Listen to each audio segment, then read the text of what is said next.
Saya pernah dibesarkan dan hidup dalam lingkungan yang toksik. Sangat toksik.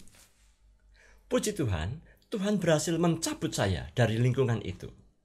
Toxic relationship atau hubungan yang beracun adalah sebuah hubungan yang tidak sehat yang membuat seseorang merasa tidak dapat dipahami, tidak mendapatkan dukungan, bahkan merasa direndahkan, sehingga nilai dirinya hancur berantakan. Dirinya merasa tidak ada harganya sama sekali, dan hubungan ini bisa saja terjadi pada sepasang kekasih atau dalam pertemanan, juga bahkan dalam keluarga. Apa sih ciri-ciri bahwa Anda ada dalam lingkungan yang toksik atau lingkungan yang tidak sehat? Yang pertama, kalau Anda sudah sulit untuk menjadi diri Anda sendiri, sulit untuk berbicara atas nama diri sendiri, sulit untuk beropini, bahkan cenderung dikontrol oleh orang lain di lingkunganmu. Jadi Anda tidak merasa pede untuk berpendapat. Semuanya butuh acuan, kata orang, kata bapak, kata ibu, dan sebagainya. Karena sering dikontrol, maka Anda tidak berani bersikap. Anda cenderung pasif. Anda akan selalu bersikap seperti apa yang dia inginkan dan bukan apa yang ingin Anda lakukan. Segala sesuatu benar kalau menurut dia. Bahkan kebenaran Alkitab pun turut dipelintir menurut pemahaman dia.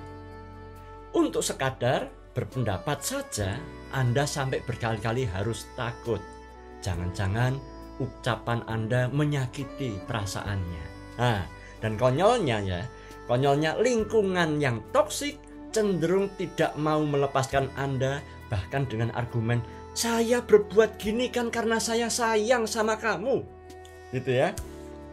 Dan kalau ini yang terjadi, kata-kata seperti itu muncul Anda dengar, berarti Anda sudah dalam lingkungan yang toksik. Yang kedua, tidak mendapat dukungan. Hubungan yang sehat adalah hubungan yang selalu memberikan dukungan yang positif. Artinya ya kalau Anda salah ya nggak didukung gitu ya. Tapi kalau Anda berbuat yang benar, Anda selalu mendapatkan dukungan. Tapi toxic relationship berbeda. Setiap pencapaian yang Anda peroleh, setiap prestasi yang harusnya membanggakan, malah justru menjadi sebuah kompetisi bagi orang yang toksik. Maka yang muncul adalah pemberontakan. Seolah-olah prestasimu adalah sebuah perlawanan. Oh, jadi kamu sudah nggak mau nurut lagi ya? Muncullah kemarahan, merasa disaingi. Ya.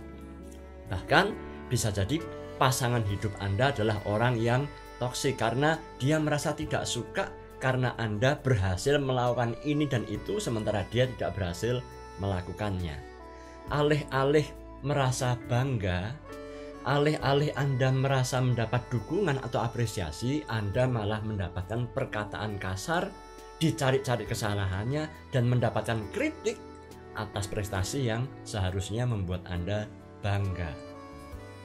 Yang ketiga, selalu dicurigai dan dikekang. Hubungan akan menjadi toksik jika cemburu sudah terjadi secara berlebihan dan membuat pasangan Anda melakukan hal-hal yang ekstrim untuk mengekang Anda. Contohnya menyita handphone, bahkan melabrak orang yang bekerja sama dengan Anda padahal tidak ada hubungan apa-apa. Nah, hubungan juga dikatakan toksik ketika pasangan sudah merasa terlalu posesif, artinya terlalu memiliki Anda. Segala sesuatu dia harus tahu. Kamu pergi dengan siapa? Sekarang sudah sampai di mana? Lagi ngapain? Dan seterusnya. Jadi dia selalu mau tahu segala kegiatan sehari-harimu dan marah jikalau kamu tidak mengabari kamu sedang ngapain aja. Selain itu kadang-kadang ia juga melarang untuk memakai jenis pakaian tertentu yang mungkin pakaian itu akan menarik perhatian orang lain. Parah juga ya. Jadi yang keempat, toxic relationship terjadi ketika kejujuran sudah menjadi barang yang langka. Anda sering dibohongi. Padahal kejujuran adalah sebuah pondasi dari relasi yang sehat. Jadi kalau pasanganmu senantiasa berbohong dan menutupi banyak hal, ini tanda bahwa Anda sedang dalam hubungan yang toksik. Dan yang kelima, sering menerima kekerasan, baik itu kekerasan fisik maupun kekerasan verbal atau kekerasan psikologis. Kekerasan verbal seperti yang tadi sudah kita bahas di depan ya. Jadi kata-kata yang kasar, yang menyakiti, bahkan juga kekerasan fisik sampai membanting benda-benda yang ada di sekitar, main tangan, memukul, melukai. Jikalau terjadi perselisihan dalam relasi, maka ini adalah sebuah tanda-tanda hubungan Anda sudah toksik. Firman Tuhan dalam 1 Petrus pasal 4 ayat 1-2 memberi kita jalan keluar dari situasi toksik ini. Demikian. Jadi, karena Kristus telah menderita penderitaan badani, maka kamu pun juga harus mempersenjatai dirimu dengan pikiran yang demikian. Karena barang siapa telah menderita penderitaan badani, ia telah berhenti berbuat dosa, supaya waktu yang sisa jangan kamu pergunakan menurut keinginan manusia, tetapi menurut kehendak Allah. Apa artinya? Hubungan yang toksik adalah sebuah rantai jerat. Ia tidak akan mudah melepaskan Anda dari jeratnya. Maka yang harus Anda tetapkan dalam diri Anda adalah, yang pertama, persenjatai dirimu dengan pikiran Kristus yang siap menderita konflik karena berpihak pada pihak yang benar. Sadari dan akui jika hubungan yang kamu jalani itu termasuk toksik. Lalu ambil keputusan untuk berhenti dan keluar, seberapapun menyakitkan hal itu terjadi.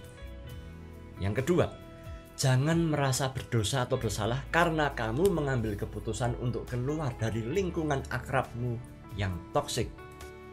Mungkin awalnya kamu merasa menderita karena Anda keluar dari lingkungan yang toksik, sehingga Anda merasa engkau mengkhianati mereka.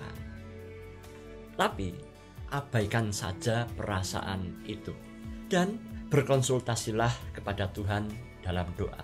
Abaikanlah perasaan bersalahmu akibat memutus hubungan yang toksik ini, dan bersyukurlah sebab rantai perbudakan dalam dosa sebenarnya sedang Tuhan hentikan. Dan yang ketiga, carilah relasi yang baru. Keluarlah dari lingkungan lamamu. Carilah kelompok-kelompok baru yang dapat memberikan getaran pergaulan yang positif. Biasanya relasi baru ini dapat Anda dapatkan ketika Anda turut dalam pelayanan gereja atau ikut dalam hobi olahraga yang baru. Jadi bergabunglah dengan tim-tim pelayanan di gereja sesuai dengan minat, bakat, dan karunia yang Roh Kudus berikan kepada Anda. Jangan takut untuk menjadi orang yang berdikah. Kasih Kristus senantiasa merangkul Anda.